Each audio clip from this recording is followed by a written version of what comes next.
I'm Justin Boyd. I'm Brittany Pacheco. And I'm Amber Churchwell. And we are the Watchers in the Basement. Welcome to the Watchers in the Basement, and Happy New Year, by the way. This is our first podcast of 2025, so hope everyone's doing well in the new year. But yeah, welcome to the podcast. We're here today to discuss the Doctor Who Christmas special, the 2024 Christmas special, Joy to the World, which aired just recently last week. And yeah, let's go around the room real quick, get everybody's quick thoughts before we dive deep into the episode. Brittany, I'm going to go to you first. Overall thoughts of Doctor Who Joy to the World.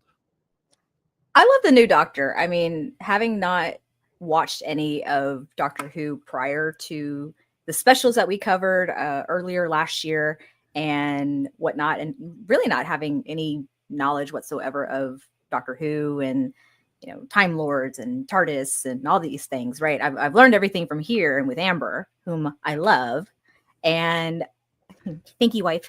But I really do enjoy this new Doctor. I know it's like a shakeup compared to some other previous Doctors. I love him. He's pretty. I like looking at him. He's got a great, gorgeous smile. However, this special I don't know. It was mixing. It's mixed feelings. I'm not sure. It's kind of interesting because I know the fact that this is like a sci-fi show. It's like a very science-y type show, of course. And then you're mixing, science with, that of like a religious kind of story, which, those usually don't mix very well, science and religion. So not saying that that's like the whole entire theme of the episode, but given that it was a Christmas special and it was entitled Joy to the World, the writing was on the wall, people, like very much on the wall. And I was texting Amber while watching this episode, and she kind of called it. Amber, I'm gonna turn it over to you. What did you think of the Doctor Who special? It was a Christmas special. Doctor Who actually always does Christmas specials whenever it's running. So I've seen many a Christmas special. Like, we've interacted with Santa a few times.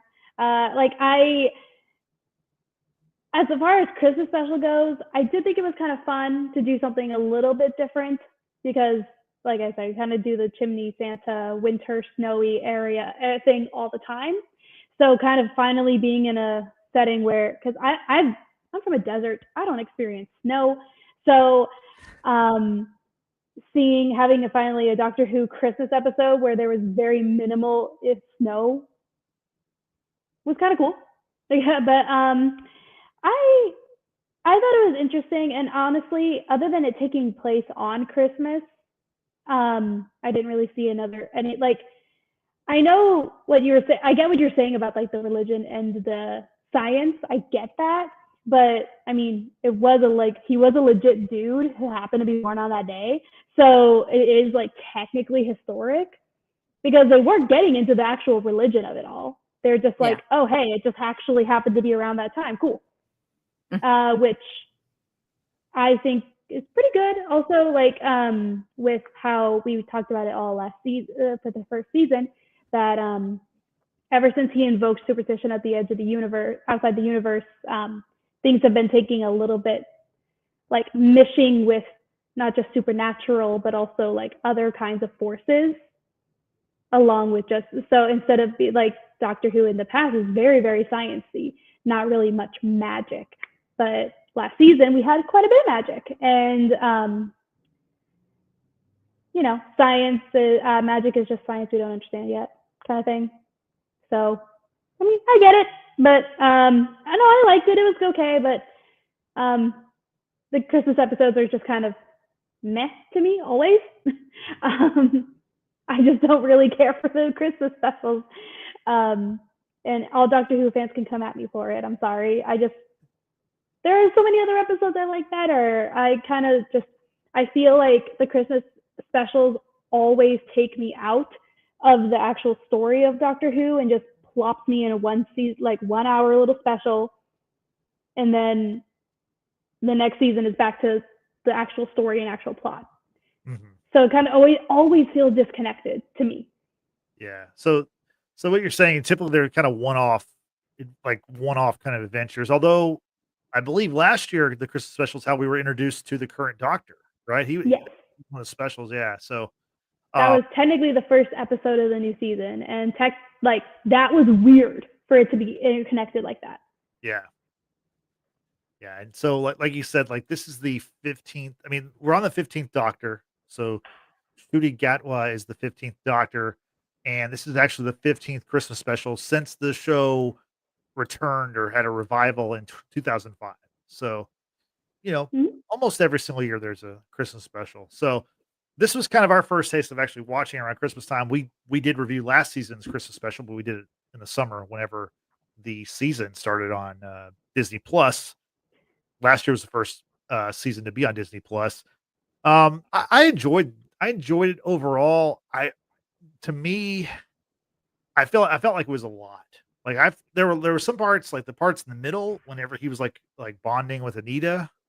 That part I like that stuff. I like the fact that he had to, he has to like live at this hotel, and so he's got to figure out what to do, and he's got to make money, and so he gets a job at the hotel, and he bonds with this woman who works there, and you kind of see I think he says he lives his life one day after the next, which is the proper order, but not for him. He's bouncing through time and going all over the place, which we do see that in this episode. But I did like when it was like not that Doctor Who could be grounded, but when it was like more grounded, like I thought that was kind of that's where I felt the Christmas spirit. I don't know. I don't really think of Tyrannosaurus Rex as a Christmas thing, but maybe it should be. I gotta say, I didn't see that coming, and I was honestly pretty impressed by the look of the dinosaur. So I'm just kind of all over the place, just kind of like the episode was. But Amber, you're the reason why we're talking about this. You're the massive Doctor Who fan, and I just want to say, like, this. So for this episode, it was kind of. I don't know. I thought we were going to kind of get like a bridge to like what's coming next. Do you know like when is the next season? Is it this summer or like because we didn't really get that. We didn't get like the kind of the MCU like post credit, although we did get to see Ruby Sunday briefly. But like I thought there'd be some kind of like, okay, it's a nice little story, but we're going to bridge to what's next. And there was like nothing in that regard. Nope. Do you know what's coming next? Sort of. They've already filmed the second season. It should be coming out either in spring or early summer, kind of around the same time that season 1 came out. Okay. We were a little delayed in covering it because there was like 500 other things that you guys are covering at that time. Yeah. So we were a little delayed, so it might have to be another summer thing, but it's already filmed. They haven't said yet if it's going to be renewed with Disney Plus. Okay. So we don't know if third seasons or other things are coming up, or even if they're going to continue after. If say Disney doesn't continue with that and they don't get renewed on Disney, then is BBC still going to do it? Or like we don't know. We know nothing. But there is a trailer for the new season, kind of like a teaser trailer. Okay. It doesn't give you any more answers than what you currently have. We do see like who the new companion's going to be and things like that. But we do know that Ruby will be kind of coming back intermittently, but not like she's not going to be a full-time companion, not like how she was before. So she may be like in one episode we don't know. But the Christmas specials, kind of like what I mentioned, the Christmas specials do that. They are always very individual, stand on their own, disconnected from the other seasons. I don't know why. Yeah. And you mentioned the companion, which is typically Ruby Sunday, or there's different companions, obviously. But Brittany, when I saw this, like the trailer for this episode, and obviously looking at the artwork behind us, the actress that was introduced in this episode was Nicola Coughlan, who I know she's on something on she's on Bridgerton on Netflix. Yeah. I'm not super familiar with her, but I am. You are? Okay. Well, you can talk about her in just a second, but Brittany, I want to mention to you, like, I don't know about you, but when I saw this episode, I was like, oh, so I guess like Joy, played by Nicola Coughlan is going to be like the new companion, maybe Mm. going forward or whatever. And I was like, no, she doesn't actually make it through the whole episode. Spoilers. Yeah. Brittany, what'd you think about that character in this episode, or in this special? So, I mean, I kind of figured, being that this was like a Christmas special, I figured she was not going to be long for this world. Sorry, that's just a really bad way of putting it, but it's like reoccurring, but okay. Sorry, yeah, that was poor choice on my part. Let's jump back into the time hotel, that way I can take that back, y'all. Yeah. But yeah, I figured she was not going to be a reoccurring character, therefore not going to be the new companion. However, I thought it was really cute, her introduction, and also quite sad at the same time, because the fact that when we're introduced to her, she's going to the Sandringham Hotel, and it's Christmas, and she is asking for a room for the, I don't know if it's for the full week or for the night, I can't remember, but regardless, she's alone on Christmas. And as someone who was virtually alone on Christmas, I really sympathize. Okay, for full disclaimer, I was sick. I had COVID and flu again, so I had to stay home, not be around my family, which was very sad. So it was very lonesome, but Luna kept me company. Yeah, she's We the had real a phone MVP. call too. We did. We had a lovely phone call. That's very true. But I was also very lonely. Anyway, so I understood. I understood where Joy was coming from. And then when she's in her room and she's, conversing with Anita about, what's, the condition of the room, why is there this extra door in this hotel room? Which, it's one of those things that's never really bothered me. Why is there like this random door there? Because most hotel rooms are conjoined, if you will, if you want it to be set up that way.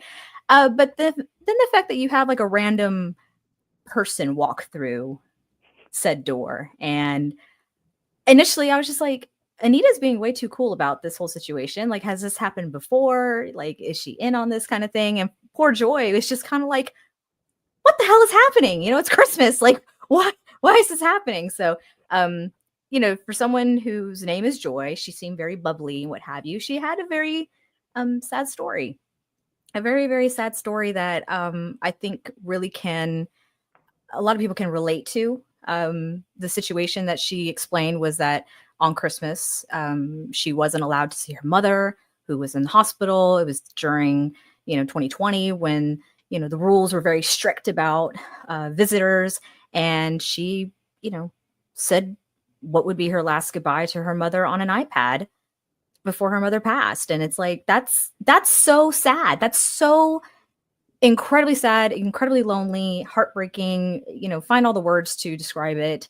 And, it's completely opposite of what her joy, her name Joy, would mean, right? There's no joy in any of that. And so she feels some type of way. And that's why she chose to continue celebrating Christmas by herself, because she feels she can't celebrate it in any other way. Very sad. Very sad. Yeah. Amber, what'd you think about the character and your past with this actress? Well, I do watch Bridgerton, so she's actually one of my top 2 favorite characters in the entire show. Okay. Her and her character Penelope and Lady Danbury are my 2 favorite characters.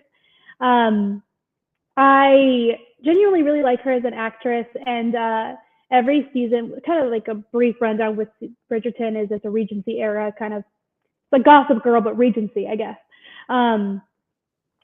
It's very, very good. But every season kind of is a romantic couple, like prioritized. So every season's a little bit different. And the 3rd season, the one that just came out, actually around the same time that Doctor Who was coming out, and 500 other shows, The Boys, like everything was coming out around that time. Yeah. The 3rd season came out for Bridgerton, and that is her season. And so we actually got to see her from being like kind of a wallflower, a small meager character, to her character being in the spotlight and being very prominent. And she's an amazing actress. And she's also in Dairy Girls. I kind of just started watching the show, so I don't actually, I started watching it for her. So I'm really new to it. She's in a lot of other things. There's also they only have one season so far, but there's a show about called Mood or Big Mood, and it's she's the main character in it, and it's just the struggles with being bipolar. It's very interesting, very, very good. She's just a phenomenal actress. I like her a lot, so I was really excited for her to be in Doctor Who, and also with her being in Doctor Who and with Ncuti Gatwa being, gorgeous, I was kind of hoping that maybe more like Bridgerton fans would kind of like take an interest in Doctor Who, but I haven't noticed if that's happened. But they had that Bridgerton episode season, so that's right. I don't know. That was a great episode. Yeah, and I mean her story was very sad. And I was reading, and I kind of shared some of the posts with Brittany earlier today, but I have been like reading other like people's reactions to it, and a lot of people it's not a criticism of her character, it's more of Stephen Moffat. But Moffat. Yeah, that man just loves downloading people's consciousnesses into databases. I'm not kidding, like the third or fourth time he's done it in Doctor Who alone. Mm. Like he just loves it. I don't know why. So the fact that that their consciousnesses were downloaded to the Velengard Star Seed database, I was just kind of like, well, yeah, duh, that's gonna happen. Moffat wrote this.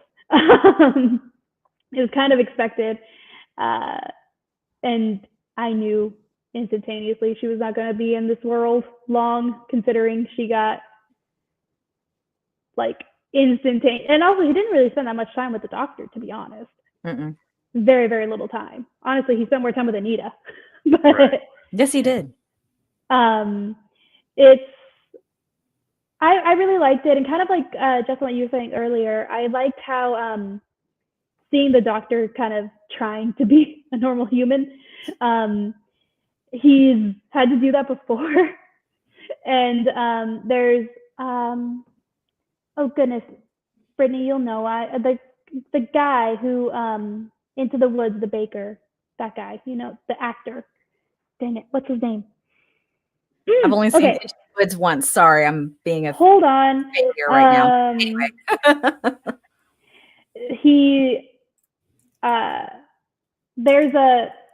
He's been in Doctor Who, that guy. I'm getting his name in a second. Just James Gordon? Yeah, that guy.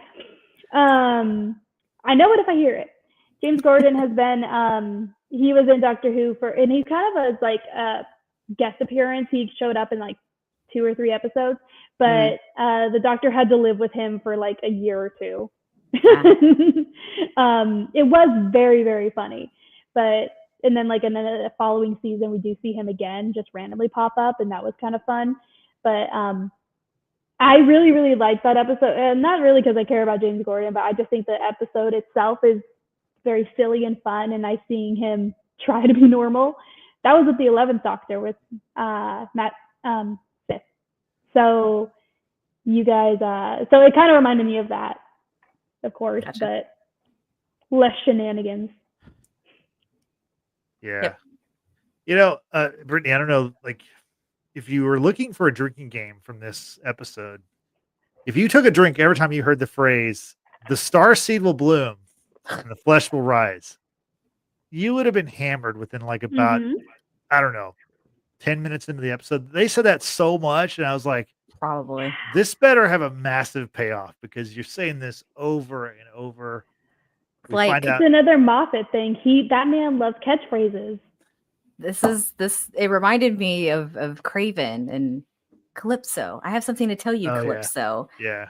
Calypso, you were destined to be something great, Calypso. Like, I'm like, I did not need to hear that so many times. Like, it was just, if we're all 3 in a room and we just keep using our names, it's like we know each other. Like, we don't keep saying our names to each other.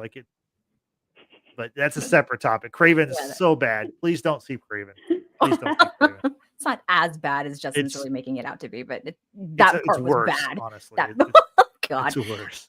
Yeah, no, that the handoff with this suitcase, and so kind of setting up for this episode. So there is a place where I mentioned earlier about that random door that's in a hotel room.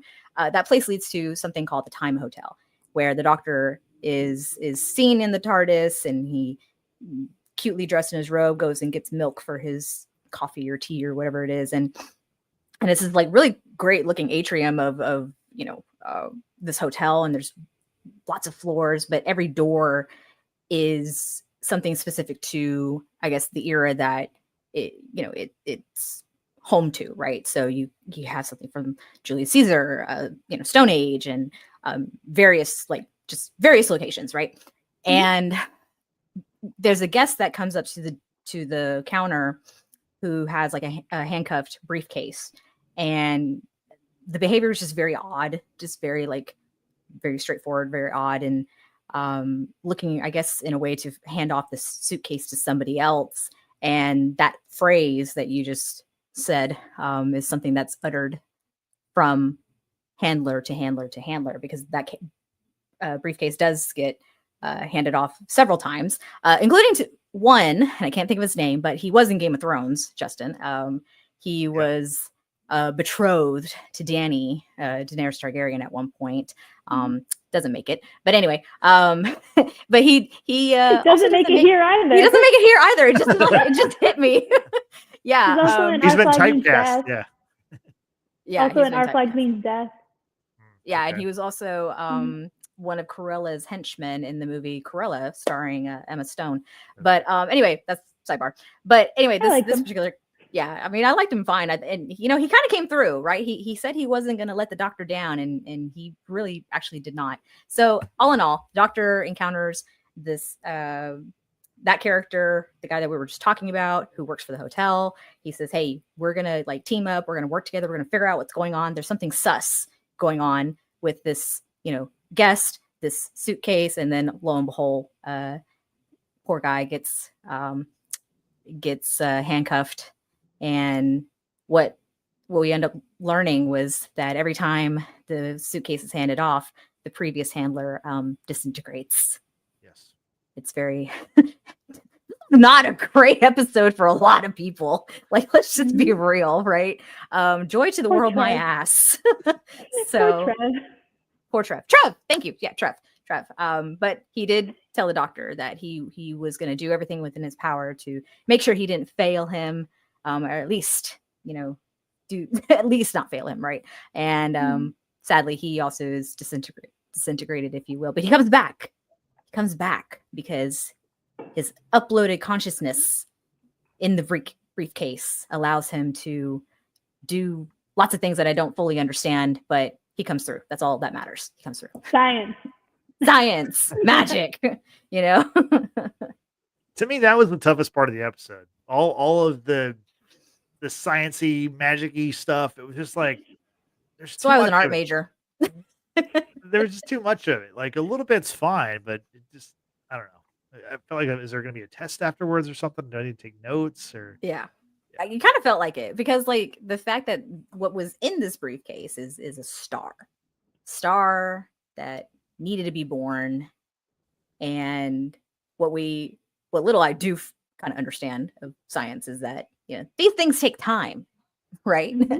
And the whole purpose of this star needing to be in the Time Hotel was that they needed to go far back enough in order to collect time, if you will, in order for it to detonate, if you will, for lack of a better term. Needs to grow. Needs to incubate. Grow. Okay, incubate. Detonate and destroy everything in its path. Yes. But yeah, so they have to, it keeps getting handed off, and instructions, I guess, are being fed to the new handler. And when it ends up going to Joy, when she encounters the Doctor and all these things happen, she is under this, sort of mind control. She goes back to the Time Hotel with the Doctor. They go to very prehistoric era, of course. Enter T-Rex from Jurassic Park. And yeah, that was cool. It did look really good. Like CGI wise, it looked really, really clean, really good. That Disney money. Listen, was it Justin? You said the other day the mouse has cheddar. Yeah, there's a lot of cheddar. Yeah, a lot a lot of cheddar. But yeah, so they went back far enough to go, let the star be, born or collect the time. I don't fully understand it, Amber. I don't know if you can help me out here with all of that, but yeah, that's the whole reason why we were in the time hotel, because you can bounce around to different rooms, different time periods. Yeah. It needed they didn't really know how much time, but it ended up being about around 65 million years that it needed. And the Jurassic era, or whatever timeline they were in, whatever time they were at when they ran into the T-Rex and it swallowed it, that was about 65 million years ago. So well, actually further than that, I guess, because considering it happened in the year 1. So I guess it's basically it just gave it perfectly enough time and to hatch, and they found it just in time. They had less than 4 minutes, like 4 minutes and some seconds to something like that before it was going to 4.5 minutes. Yeah, before it was going to detonate. So yeah, getting it back to the dinosaurs was kind of the only time to really get it, because we don't really it depends on the size and the kind of star. It really depends on how long it will take. And I am not an astrophysicist, so I cannot tell you that. Not yet. Yeah. No, but there is an amazing book that is, it is called The Milky Way, and it's written as an autobiography of the history of our universe, but told from the Milky Way's point of view. It is so sassy, so delightful of a read, and the author, Dr. Moya Maktir, she's been on several podcasts that I listen to, and she is wonderful, and she actually narrates the audiobook. I loved it. So if you actually, it's I was learning archaeological astrophysicists, I don't even know the full term. I was learning ancient history of the universe, but told by a sassy teen. It was so funny. Can you imagine from the Milky Way's POV, Orion, that bitch? Yeah, that's pretty much exactly what was happening. And talking about because our Milky Way is going to collide with the Andromeda in the far, far, far distant future when we're probably extinct. So the convergence. Yeah, it was so funny hearing it talk about yeah, they tried to get with Andromeda, but no, we're meant to be. It was so funny. God. We're off topic. Yeah. But that's actually a really good book if you actually are interested. But so it depends on the type of star. It doesn't specify what type of star is growing, hatching, whatever. A very important star at the end. I want to know, because the Doctor, obviously, we go through a time and space in these different galaxies. So where in the galaxy is this star? I want to know where it landed. Where are you? I need to know. That's fair. I mean, what ends up really happening is Joy absorbs the star, right? Yeah. And so okay, let's backtrack even further, because in order for the Doctor to kind of break her out of this mind control that the briefcase has bestowed upon her, right? This Velengard, whatever enemy, he really has to piss her off. And this is where I felt horrible for her, because obviously her story is extremely sad. We kind of just covered it, but he basically is stripping her down and saying what kind of sad person gets a hotel room on Christmas, in the condition of that hotel room. And this, I mean, just saying the worst thing that I think any human being could ever say to someone whom, regardless if you know them or not, like it's just horrible. It's just horrible. Or like stuff. if people do people laugh when you talk and stuff, like, or people laugh when they hear your name? That is like,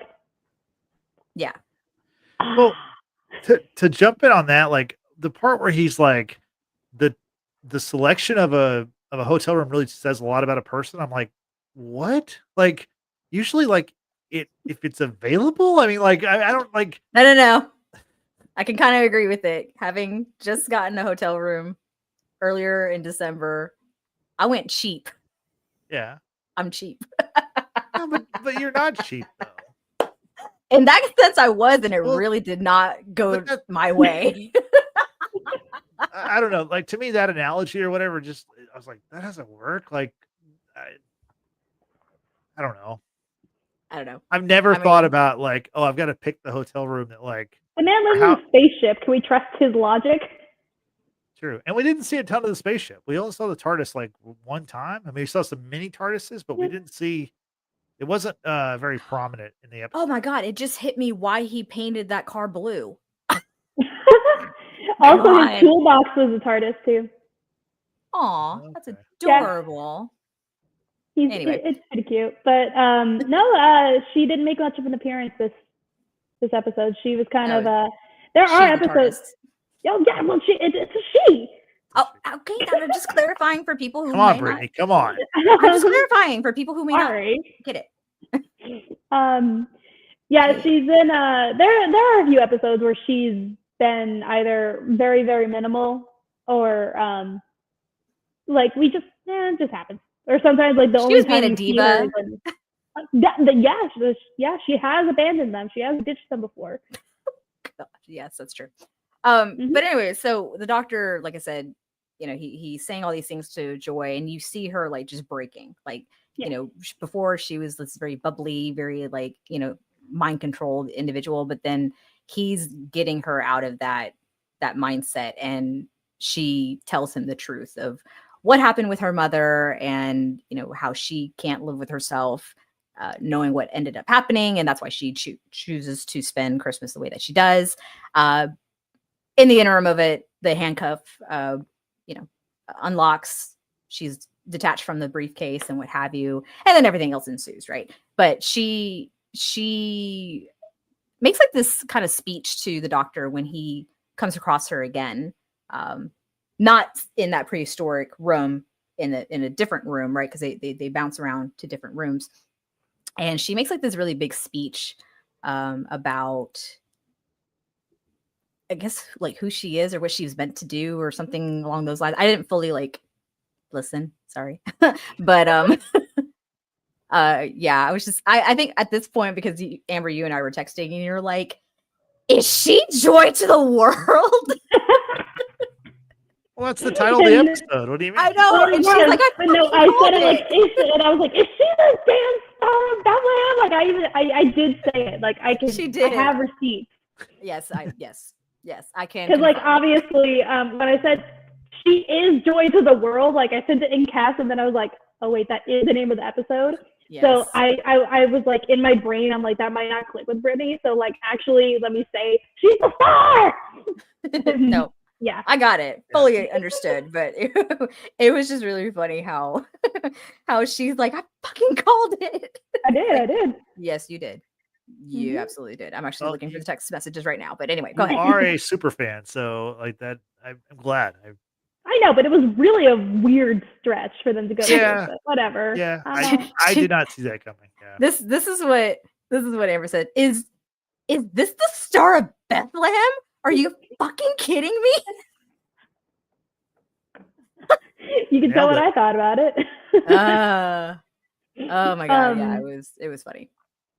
Yeah, it was and I don't know what it is. Again, like the collective consciousness is that Stephen Moffat does. He does it all the time. Like we've had, like, I can even name multiple like instances and episodes, because they're popular episodes, where he's utilized a collective consciousness, like what happens to people who hold the briefcase.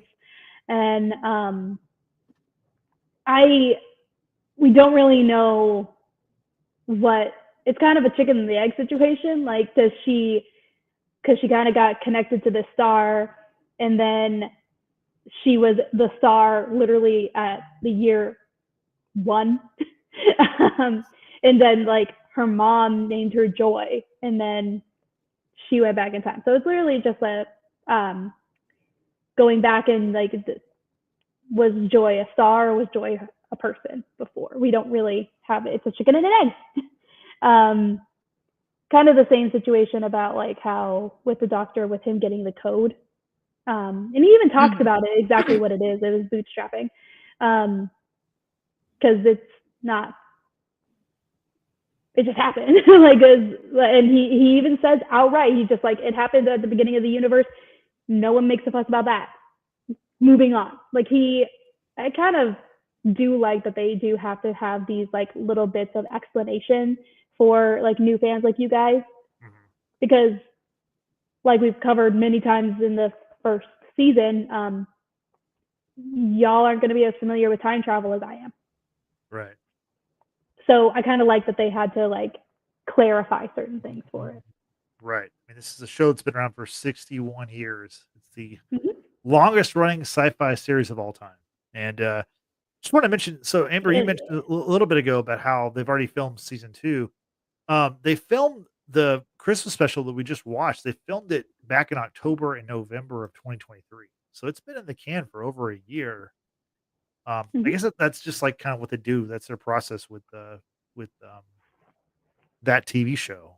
There's a lot of production time, I guess. A lot of, almost like how people shoot movies, where you shoot a movie and it's, a year or a half or even 2 years before you release it. So that's interesting. I mean, I guess there's a lot of, there's a lot of stuff, obviously, with Doctor Who, a lot of visual effects they have to take care of, but they definitely film this stuff well in advance of when it airs. So that's kind of more of a Disney thing, because like the BBC ones, they kind of just came out like normal seasons. They kind of just had like, but well, granted, they come out like how seasons used to, when I prefer like where they come out once a year. They have and they have multiple seasons, like they have 20 something episodes. Right. I am really, really sick and tired of shows having like 10 or less episodes a season and then taking 2 to 3 years between seasons. Yeah. So that's kind of, they used to be more consistent and take shorter amount of time, but the world we live in now. So yeah, no, that's a good point. Yeah, that's a good point. I wanted to ask you, Amber. So I thought the Time Hotel was kind of a cool idea, or cool plot device for future stories. Is this the first time they've ever visited the Time Hotel? Is this the first time it's ever been mentioned? To my knowledge, yeah. Oh wow. Okay. That's not in any of the new Who, so nothing from the Ninth Doctor forward. So nothing in the past 15, 16 years that I know of. So if it is an old Doctor Who thing, it's from years before, and I haven't seen anyone talking about it being a new, like an old thing reoccurring. Yeah.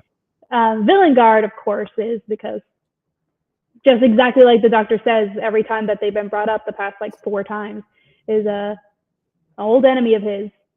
But that's kind of it. And it's also kind of like, to me, they're kind of a lackluster villain, I guess, because it's just like, yeah, of course, the biggest arms manufacturer of the entire universe that doesn't care about human life, or not just human life, but any life.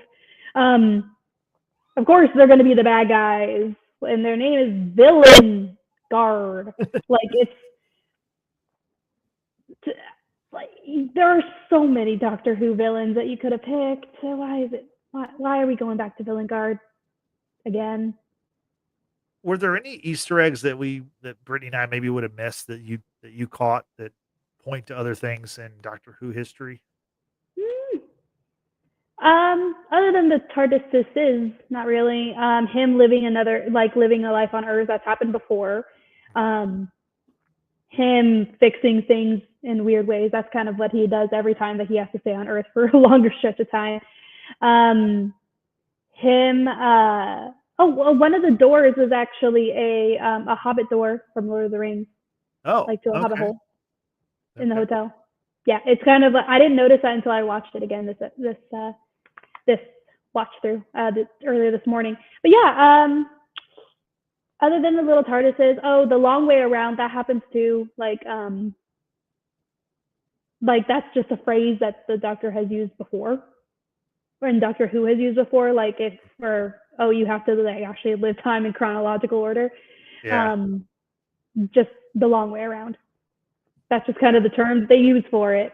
So that's kind of it, really. Wasn't Yeah. like I'm telling you, the Christmas specials are just kind of it. Yeah. Brittany, what'd you think about, speaking of the long way around, where we got to see the Doctor play off the Doctor because he had to wait for, or his future self had to help his present or past self, Yeah. get the code and continue with the journey. What'd you think about that? It's one hell of a memory he's got. I mean, I don't think I would have remembered that code because that really no explanation of like, how do I say this? Amber has said this a lot. Time is an illusion, right? That much we know.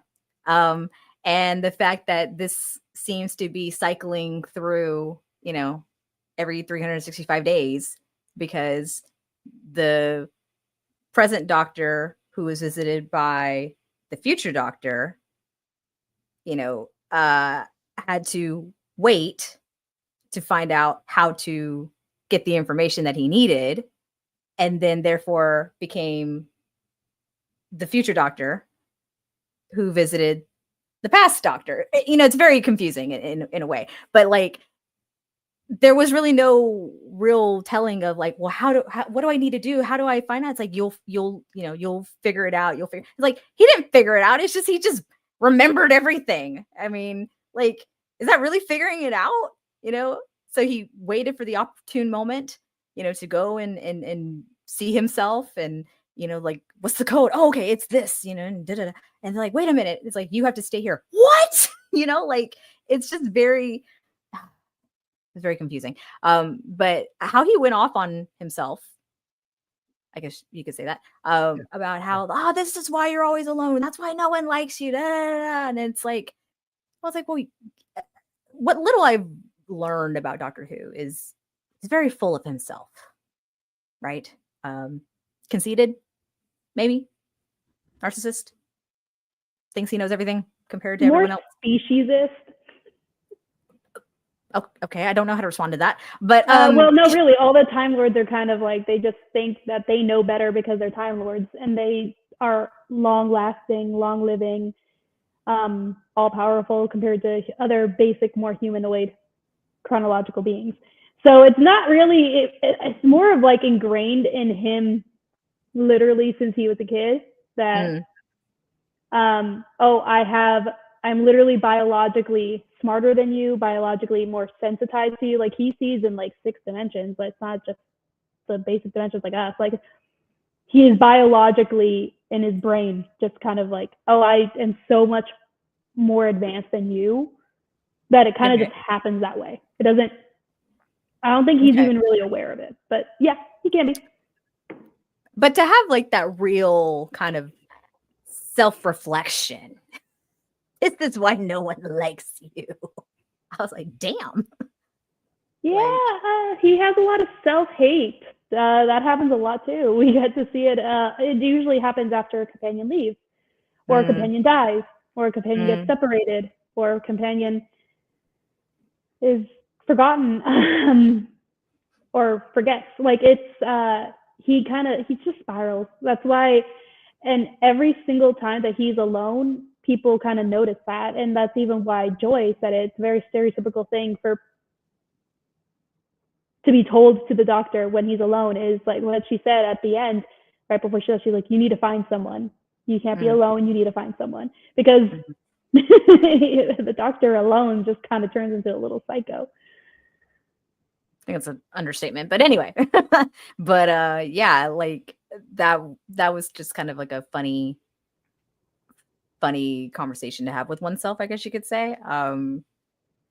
I'm like, do you need like the ham and cheese? Do you need the sandwich? Do you need the sandwich and the pumpkin spice do. latte? I think you need to chill. Like, I think you need to eat something. Quit being hangry. Chill. And It take a probably seat. does burn a lot more calories, actually. But that's biological. We're not getting into Gallifrey biology.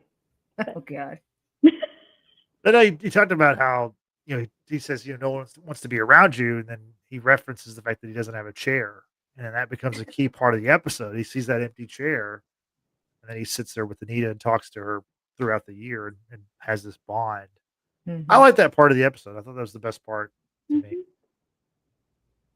Wow, I almost had a Les Mis moment when you said that the empty chairs, chair. empty chairs. Yes. Empty chairs and empty tables where my friends will sing no more. Okay. I haven't But seen also, Les Mis. You need to watch it. Wicked, though. I saw Wicked, though. I love Wicked. Yeah. I thought Wicked was the second best superhero movie of the Wicked's year. amazing. You can't not love Wicked. Wicked is a superhero movie. It is. You can't tell me it's not, because it is. The end of that movie is a superhero movie. It's one of the most That's epic. a hot take. Okay. Yeah, y'all don't think that's kind of a superhero story? You have this great Considering we know how it ends. Well, I don't know how it ends. I don't want to know. know. I don't want to be spoiled. I know. Yeah, we won't tell you. But anyway, No, there's no, I liked it, but also it kind of makes it how Joy even said, like, hey, you lived in that room for a year. Like, what does that say about you? And also like how I said before, the TARDIS is beautiful. The new TARDIS is beautiful, but so empty. I'm used to this where it at least looks chaotic, and like when in this era when it was Ten's TARDIS, like there are companions' jackets over the arm, like over the handrails, shoes are left on the side and stuff like that. Like it looks lived in. The white one is just it's pretty, but it's so barren to what it's very sanitized. Yeah. Probably what I feel like it's a reflection of us millennials who crave like minimalism because of growing up in like clutter-filled homes. Okay. Just saying. That's just my hot take on that. But anyway. I think your TARDIS is a lot about you. I don't know. I don't know. I say this with like a crap ton of Funko Pops above my head, so you know. Yeah, well, they do have a psychokinetic link, so I mean, it's like the TARDIS is going to be a reflection of you regardless. Yep, a lot of Funkos. Anyway. So one of the final things I want to mention, it was Ruby Sunday. She made an appearance, very brief, but she did make an appearance in the Christmas special. Amber, do you have any predictions on when we'll see her again, or how we'll see her again? Will she be a companion once again, or? I don't think so. She might go on like one adventure. It happens. People come and go. That's just kind of the thing with Doctor Who. Like Donna, I told you guys before with Donna, she was in, that actress is a comedian. So she was in one episode just for giggles, but people loved her so much that she was in the first episode of like season 3, I think. And then season 4, she became a full companion. So it's like, that happens a lot. Same thing with other doctors, like characters we'll see them, we might see them again just because he misses them, like Rose. I've talked a billion times about Rose, and we'll see her. Well, she just haunts the narrative regardless, but so we won't see her unless Billie Piper is amazing and a goddess and just returns to surprise us all. But we do see like the Doctor 2 seasons after having traveled with Rose, after losing Rose, he goes and visits her. Like we see her for just like one scene with him, and it happens a lot. Like it just, they get revisited. Sometimes companions meet. She might be working with I am blanking. Unit. She might be working with Unit with Kate, because Donna's doing that now. So she's already been introduced and interacting with Unit. So she might work with Unit.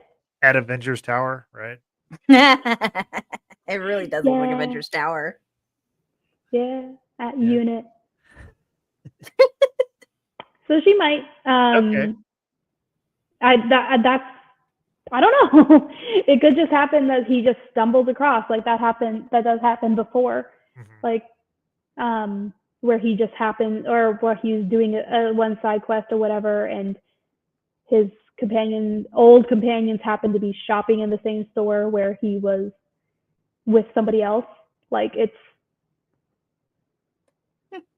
okay. London's a big small city, and it's a big universe, but he likes London, so likes Cardiff specifically. But I have no idea when we're going to see Ruby again.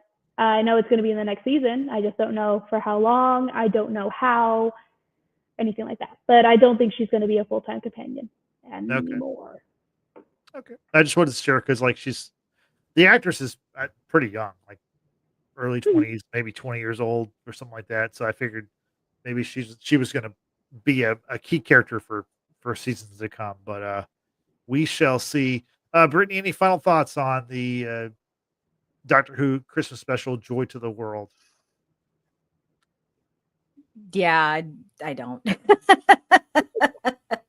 I mean, given that it was a Christmas episode, or it dropped on Christmas, and they tied it into something that is wide, the birth of Christ being related to or associated with Christmas, if for those who believe that, and like that's it is what it is, which is funny because I'm looking at a Christmas card I got from one of my aunts, and it says, I don't know if we'll be able to see it, but it says, "Oh, Holy Night." So it's the manger. And here we have Joy. Yeah. That's a little prophetic. A little bit. So, it's like, wow, this is great timing. Really minor thing I wanted to talk about, just because it's teeny tiny little minor, but you and I talked about it, Brittany, while you were watching it. I knew in the original design before the season came out, the first season came out, that in his design that his hair was slightly, very barely tinted blue. Yep. I could not see it at all in the season except here. I saw it in the hotel. Oh. In the hotel lighting, you can kind of tell that it's blue. And I like that. I think it shows that he is not 100% human. Yes, I felt seen because earlier this year I had dyed my hair to be a black blue, and in the light it was very icy blue looking. It has since washed out, so that's sad. Anyway, but yeah, no, I thought that I was like, I never noticed that in the previous season either. I was like, yeah, his hair is like blue. It's cool. Like it gives it that very alien, sort of vibe. Like he's not of this world and what have you. But yeah, I still love the Doctor as like Ncuti as the Doctor. I think he's lively. I think he's fun. I've talked to some people who feel like he's just a little too over the top. It's a little annoying and this and that, what have you. And to each their own. What was 10? What was 10 or 11 of those people? I don't know. They were like 5-year-olds who had like 8 energy drinks and crack. Like not 8 energy drinks and crack. Oh my God. Like they were literally like, there were times where 10 and 11 were just bouncing off the walls. Oh boy. Yeah. His normal energy level. I'm just saying, this is my first Doctor. I really have very little to compare to. So, he's not your PCP though, right? Like he's like a specialist. Right? Go ahead. Sorry. I've seen a lot of my PCP lately, so yeah. But anyway, no. I mean, I still enjoy Ncuti as the Doctor. He's very pretty. He's fun to look at. I love the energy that he brings into the character and the show overall. And this episode was what it was. It's like a one-off. I don't see how it could necessarily bridge into the upcoming season, but hey, I can always be pleasantly surprised. According to Amber, it won't. So like that's cool. Doctor Who does what Doctor Who does what what if should have done, you know? So, and it should have just been one-off episodes, not bridging into anything other than what it was. Yeah, no, I agree with that definitely. Amber, want to give you the final word on this, on the Joy to the World, Doctor Who special. Do you have a glitch? What you got going on? I don't know. I think yeah, just trying to make it to the day every day. But what are your final thoughts on this? It was a Christmas special. Yeah. I don't know. I liked it. I did like how it does show, you know, the Doctor's inherent loneliness without a human. By him, he has to have a pet human with him all the time.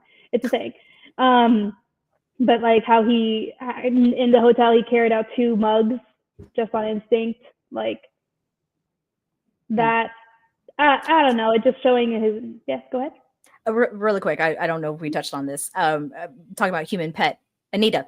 Shout out to the Doctor for thinking of her to go work at the Time Hotel, which was a lovely gesture, you know, for old lang syne, you know, just Old Lang Syne. Yep, you know, that was very thoughtful. Although I was very sus of her in the beginning. I was like, she's being too cool about this. Like people like, you know, coming through the store and she's like, oh, this has never happened before. You know? I agree. You were like super sketched out by her. You were texting me. You're just like, what's up with her? She's so weird. I was like, why is she being cool, like way too cool about this? Like, is she in on this? Is she part of Valengard or whatever? Like what's happening? Villengard. Well, whatever. You understood what I said. Yeah, no. That was the last thing I wanted to say. Sorry. Yeah, that's good. It's just, I liked that it showed, you know, he's lonely. He needs a companion. That's kind of my main takeaway from most Christmas specials. I'm excited for the new season. That's kind of it. To me, I always consider I love the Christmas specials because they're silly and they're fun and whatever, but they are very much on their own. Yeah. I like continuation of the story. So also, I do think it is slightly weird that a show about an alien, not even from this earth, much less this, like a certain country or a certain like religion or a certain background or anything like that. It's so kind of weird that the Doctor is so intertwined with Christmas. Because he's just a freaking alien, dude. Those pagans. No, I'm just kidding. I just don't get it. I mean, hey, I'm one of the pagans, but like, I don't. It's just so weird to me that as a show that is about an alien who is not very much not a human, and they focus so much on a very human, very one singular religion holiday. Yeah. Yes.